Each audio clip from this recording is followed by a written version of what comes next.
Greetings, ladies and gentlemen.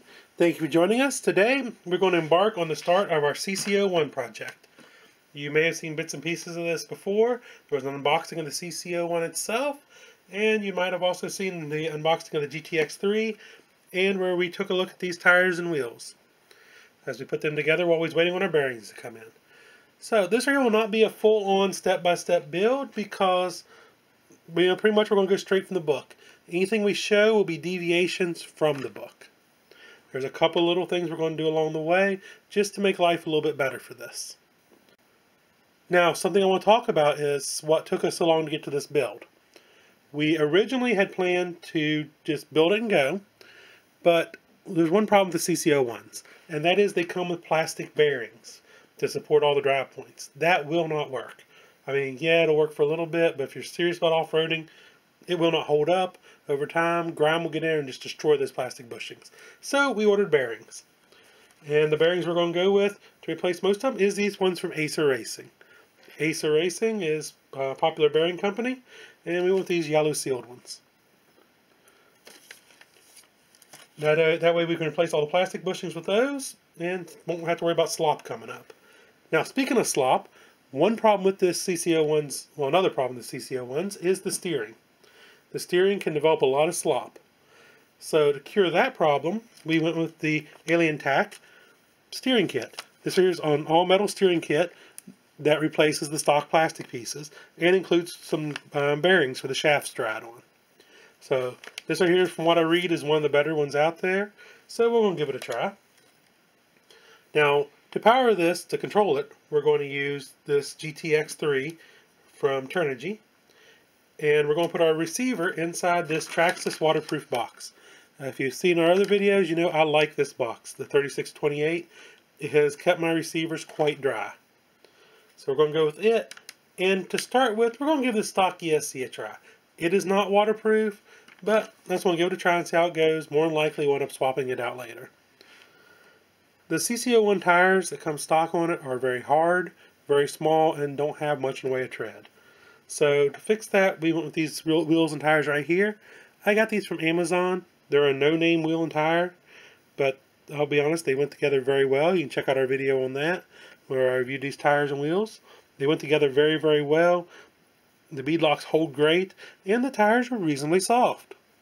I mean, not as soft as a full-on comp tire, but a lot softer than what comes with the CC-01, and has a good tread pattern. Now to paint this Volkswagen body, this Amarok, we're going to go with this light blue color. This is the PS3 light blue from Tamiya. We're going to back it with the PS12 silver. And for the windows, I went with the PS31 light smoke.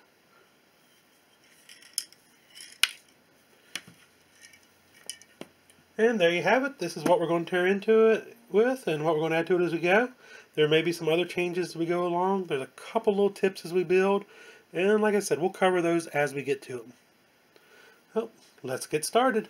Okay, our first deviation from stock happens right here in step number 2. What it is the front diff on this is unlocked. And you can get a kit to lock the front diff. I don't want to lock this diff. I want to have some action, but I don't want it to be as free as it is normally.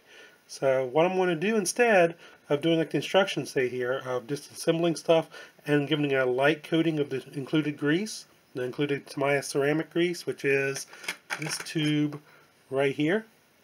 Instead of using this, I am instead going to coat this, like the thrust washer and stuff, and then pack the diff with this thick grease right here. This is the Lucas Extra Heavy Duty Grease.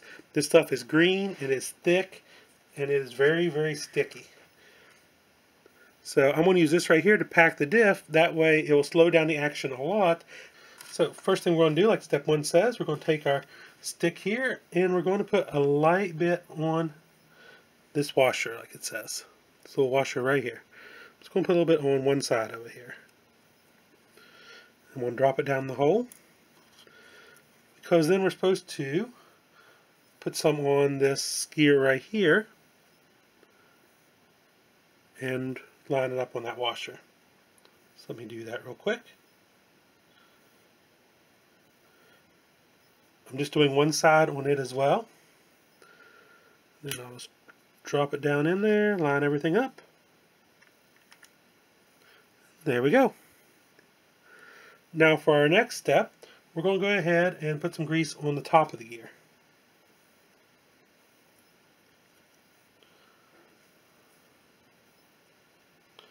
This way we're coating the teeth of it. You get a nice heavy coat on there, like so. Then we're going to take this wash looking gear here, put the gears on it just like normal. I like to keep my grease in these baby food style little bottles. I got these from the local grocery store, as they're just empty whenever you get them, and that way keep your grease in them instead of having that big tube to carry around everywhere. You have this nice easy container that's easy to access, and it'll hold your grease and keep it nice and fresh. Okay, so drop that down in like normal. Now I'm going to take these gears, I'm going to pack them with this green grease.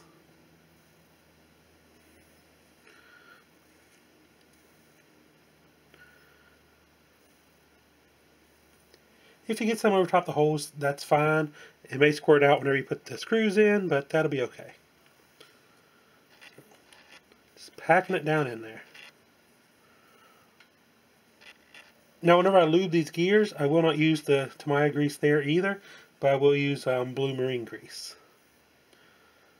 Just for a little heads up. I won't use this thick heavy grease on the gears.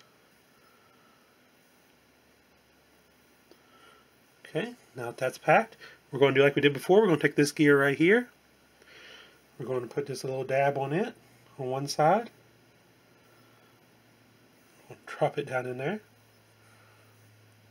Get it down in there on the gears. Just shove it down in with your stick. It'll be okay. It'll line up.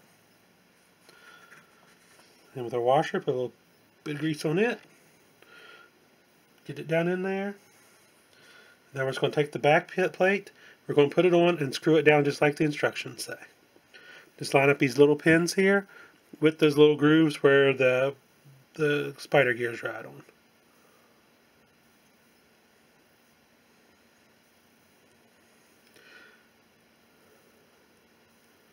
And there we go. Now we're ready to screw it together. We will have to wipe off the excess grease though. And there we go. We got it all tightened down. We're going to take a paper towel and wipe the excess grease off that's squeezed out around the edges. Always tightening it down.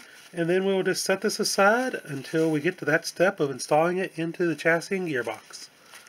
I do want to give a tip here if you're doing the Alien Tech steering, is whenever you put on the ball here, it may stick through the bottom. I had to grind off just the end of the fitting slightly. If you don't, it will rub on the crossbar and will jam up the steering. You can see right here the little marks where it was catching. It was only catching on one side. So I just had to grind the stud down just a little bit because it stuck through the bottom about maybe just a millimeter. But it was enough to catch the crossbar there. Just something to watch out for if you're upgrading to the Alien Tech steering. Whenever you get to step 8, you'll be putting in these C-hubs right here that hold the knuckles. They have this little nub that sticks out right here. Do yourself a favor and go ahead and grind that nub off like I did right here. I just took and hit it real quick with a grinding wheel, knocked it off, and that way it'll give you just a little more steering. And if you have upgraded to steering, you will need this. So just a little tip, makes it easier to go ahead and do it now than to put everything together and then try to trim it off. Okay, this next tip I'm going to show you here is not really a tip on building the truck, but will help on maintenance. A problem is that sometimes these steering bolts will work free. And the skid plate, to tighten them down, you have to take it off. So what we're going to do instead is we're going to line it up here and we're going to drill some holes. That will let us get down in there and tighten these back up if need be. So what we're going to do is just line the drill bit right above where those bolts are at. Make a little pilot hole. And then we will do one for the other side.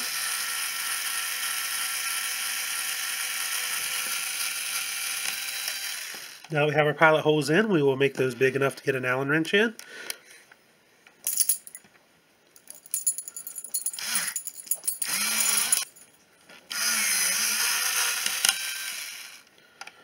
Let's take these and we'll clean them up just a little bit.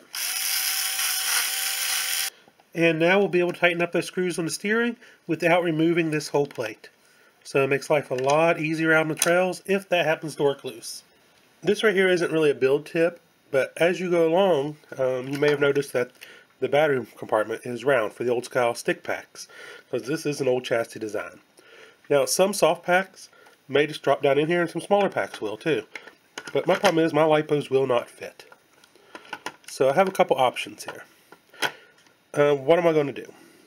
Now I could probably trim this out and get my lipos to slide through the side. The problem with that is my wires are still going to be sticking out this side, and a lot of my lipos have the wires mounted out the top of the battery. So what do? Well, what I'm going to do is I'm going to just trim this out. I don't believe this piece of plastic right here is needed. Because of the shape of the chassis with the molded in rails and the fact this isn't going to see a lot of hardcore abuse, I don't think we'll have any problems with it cracking or anything as long as we clean up the cuts. And then we'll use a piece of Velcro strap to hold everything in. So that's the plan for my lipo modifications. I'm going to go do that real quick. Let's see how it looks. We now have the chassis cut and my lipo drops right in. Like I said, I could have got some smaller lipos, but I like to use the same lipos in everything, so that's why I made it work for these. That way I don't have some specialty lipos just laying around, and I can use all of them. Now, as you can tell, the lipo does set over a little bit to the side, but that weight will be offset by, instead of the radio gear being over here, the receiver or the speed controller. Now, as you can tell though, it's still a little rough. I used a cutoff wheel here to knock down the edges. I'll take and stand them up to make them nice and smooth and pretty. And it did not cause any loss in strength, because this chassis is pretty thick and pretty solid. This thing will never see massive power, so I don't think it will ever be an issue. Not really a build tip, just something you might want to think about while you're building is what kind of battery pack are you going to use, and will it work with it? Well, I'm going to go sand these edges down, make them nice and clean and pretty, and move on to putting the rear axle together and under the truck. This is more of the solution to get a lipo to fit. What we did is the stock radio tray here, it had ribs inside of it to fit the round NiCad style batteries. Took a cutoff wheel, cut the ribs out, and grinded them down. That way we'll be able to use the stock radio tray here, and it lets the lipo fit in. We'll slide right in through the side. So that way we can put our speed controller and maybe our radio box up here, or at least our speed controller or something up here, and it'll help offset the weight of the battery being slightly to that side. So then what we need to do is figure out a way to hold the battery in on this side. I have a couple ideas, so we'll take a look at those and see what'll work for us. So we can now use this, and it'll keep the battery from flopping up and down. So let's go on and see what we can come up with now for the end. The solution I came up to hold the lipo in is right here. It's a little door, little lever. It's made out of the stock steering piece. Since I replaced this with metal, I had this left over, and there's already a mount in the chassis here. I just ran a longer screw up through it, and what it does, it holds the end of my lipo in. It allows me to just click it over, and then I can slide my lipo right out. It fits a little snug where I modified this piece there to where I cut the ribs off, and now I have it screwed down. My lipo slides under it. It would probably stay in place without the latch, but it's a nice simple latch. Just clicks around the end of the lipo hard case, and there we go. Good simple little design using parts I already had left over on the sprues. Now if you don't convert to the metal steering, you will not have this piece right here left over, but you can take a servo horn that you may have left over and just a piece of pipe, or a long bolt, whatever, screw it in. This won't work with all lipos, but it works with the size that I use. I'm sure you can come up with something similar for your lipos. Now the whole truck is together, just a couple more little quick tips here. If you go with the waterproof receiver box, you can mount it where the speed controller would go if it had a mechanical speed controller. I just used those mounts, put a little piece of plastic card down to mount the box to. If you go with a waterproof box though, a piece of advice. I use servo extensions here. That way if I ever need to remove a speed controller or the servo or anything like that, I don't have to crack open the box. Just label the connections and they plug outside the box. That way you don't have to worry about breaking the watertight seal. Another little thing is, this servo saver is way too soft for my taste. I have a servo horn coming for it, but I didn't have one to fit it right now. So to make it tighter for now, you can always take zip ties and wrap around them. That way it won't have as much flex and give. A final thing before I put the body on is you can use strips of Velcro inside to help protect the body from rubbing on the body posts from the pins in that. That way it'll protect the paint and help it last a little bit longer. And now we come to the end of this section of this CC-01 build. I hope any of the tips in here help you out on your build or project. And there will be more upgrades and updates to this truck as we go along, so please stay tuned for those. And until next time, happy RCing!